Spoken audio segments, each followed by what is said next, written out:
For this tutorial we're going to explore some of the lighting effects that you can do in Photoshop with text and using the pen tool. And first we're going to set up a background.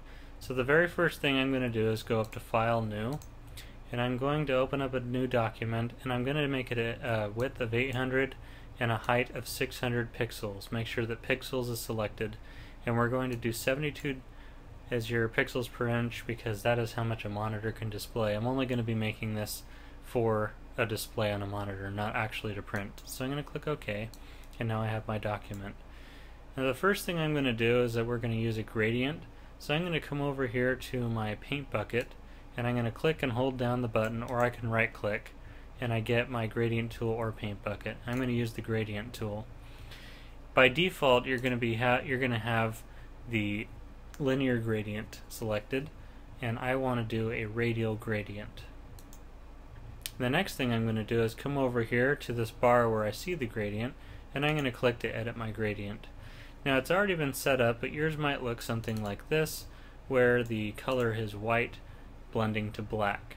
We do want black to be on the right side, and we want a color to be on the left side. With a black being on the right side, that means that the border of our area is going to be black, and then it's going to fade into the center being our color. And I'm going to choose a blue color, and you can just slide this meter up to get reds or purples or pinks or blues or greens or whatever you'd like. I'm going to choose a nice blue though, and I'm going to click OK, and then I've got my gradient here going from black to blue. I'm going to click OK, and I've got my radial gradient selected, and what I want to do is find the center of my document. This looks about centered to me, so I'm going to click, and I'm going to drag my gradient tool out to the edge. And there you see that we have this gradient circle that shows up. Notice that if I go into the center of my document and click and only drag a small ways, that I get a small circle instead of a large circle going all the way out to the edge. I do want it to blend all the way to the edge. I just wanted to show you the difference between going a short to a long distance. So we get our large circle space here. The next thing I want to do is I want to make this background look a little bit more interesting, a little bit less formulaic, or a little bit less you know, just plain and ordinary. So let's go down and create a brand new layer. I'm going to click the new layer icon, and so I've got my new layer, and I'm going to name this layer Clouds because that's what we're actually going to put on this layer. The first thing that we need to do with this layer is put some paint down. So I'm just going to grab my paint bucket tool, and I'm going to go ahead and just paint this layer white. So I've just got a white layer on top of my circle, and I'm going to come up to Filter, and I'm going to go down to Render, and I'm going to make Difference Clouds. What this is going to do is it's going to combine the black and white that are in my colors over here and create clouds from them. And this just renders a nice set of clouds. If you don't like the way they look, you can just go and filter and render it again. And then you get something like this. Now, I've got this layer on the top and I've got this layer on the bottom. With this layer on the top, I can do some blending options. It's set to normal right now, but if I use some of these blending options, I can actually just click on normal, and I can use my down arrow key on the keyboard. I'm just going to click down, and I get some different blending options that I can do here. And I really want to get one that's just kind of blends them together in a cool way. Like soft light, hard light, some of these ones blended in a nice way. I think I'm going to use overlay for this one because it gives me a nice interesting texture here. So I'm going to use overlay.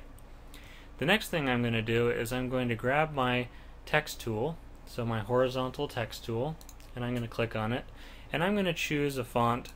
I actually like the one that it's already on, which is called Magneto or Magneto. If you don't have the samples up here of what the fonts look like, what you can do is just click on one of them, make sure that you've got a large font. I have it at 100 points. If you need to change that, you can just highlight, type 100, and then hit enter on the keyboard. And then you also want to make sure that your font color is going to show up. In this case, I'm going to use white. It's already set to white, but I want it to be a good contrast, so I'm going to use white.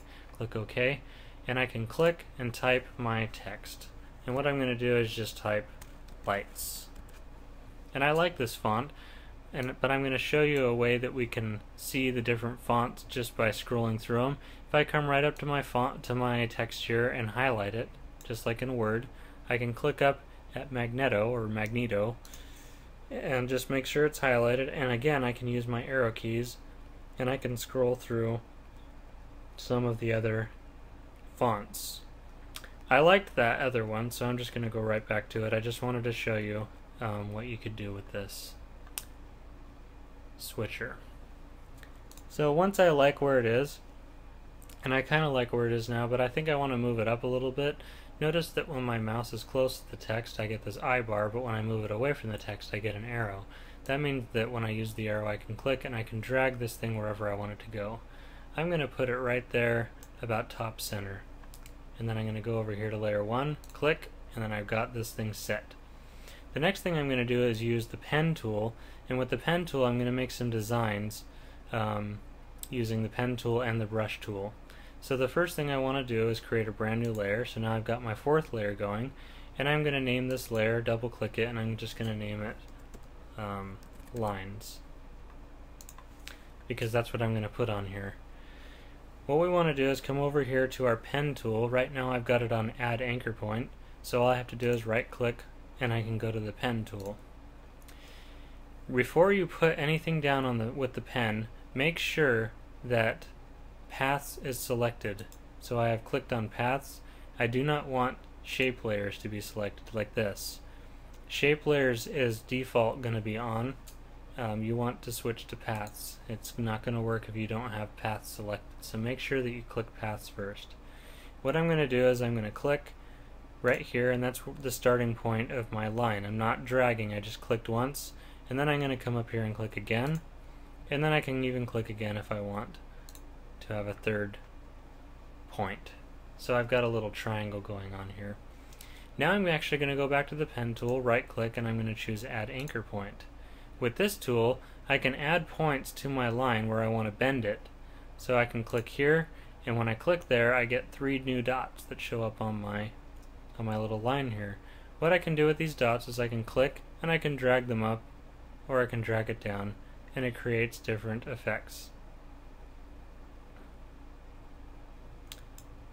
And then I can add another anchor point here, and I can make this line either bend away or 2, however I want it to go. And you can even grab this point here and you can stretch it out like that, you know, and just play with it, and you know, however you want to make your line go is up to you. I'm going to make it kind of go like that, and I can move this around as well. You can play with the line and make it exactly how you want it. Okay. The next thing I'm going to do is I'm going to come up to my paintbrush tool, because we're actually going to stroke this line with a paintbrush. And you can see how thick this paintbrush line is going to be. This is how thick it's going to be. And I actually like it where it is. I have a 13 size paintbrush, and I'm going to use it just how it is. And I'm not going to change anything, but if I wanted to change the color or the size, then I could change those things now. But I do want it to be white, and I think 13 will be a good size. So I'm going to go back down to my pen tool, and I'm going to come down to my line, hit the right button on your mouse, and I'm going to stroke the path. When I stroke the path, you're probably going to start with the pencil. That's where it's going to be by default, and simulate pressure may or may not be checked. You want this to be checked, because what it's going to do is it's going to make the line thin and go thick as it goes, and then go back thin again. So I want to make sure that brush is selected and simulate pressure is selected. Now if I click OK, this is what happens. Once you have your initial line in place, you can actually take these anchor points and you can move them into new positions, and then you can go ahead and stroke the path again. And you can move them even more, and you can get a kind of artistic line feel to this path. Once you have the path how you like it, you can right click on the line and you can delete the path, and now all I see is the paint. So We've got a little lightning bolt effect kind of thing going on here. What we can do next is we can go up to Layer, Layer Style, and I can add an outer glow to this line. When I do that, you'll see that the edges of this are glowing. And they're glowing yellow, but I'd like them to glow white, just like my line. And so I'm going to click here, and I'm going to make this go all the way to white. Click OK. And then you can also add the spread and the size, turn that up a little bit to give it more of a glow.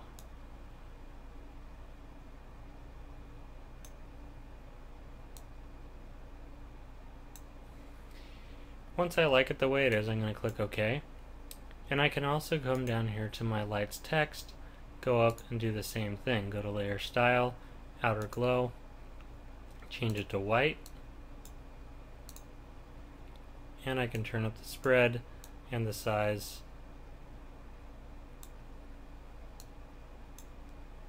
And now I've got a cool lighting effect. And I can move these things around as well. If I don't like the position, I can just use my move tool, and I can move the lights down here. I can go to my lines layer, I can move the lines up to wherever I want them to be. I think that if I were to put it like that, that would look pretty good.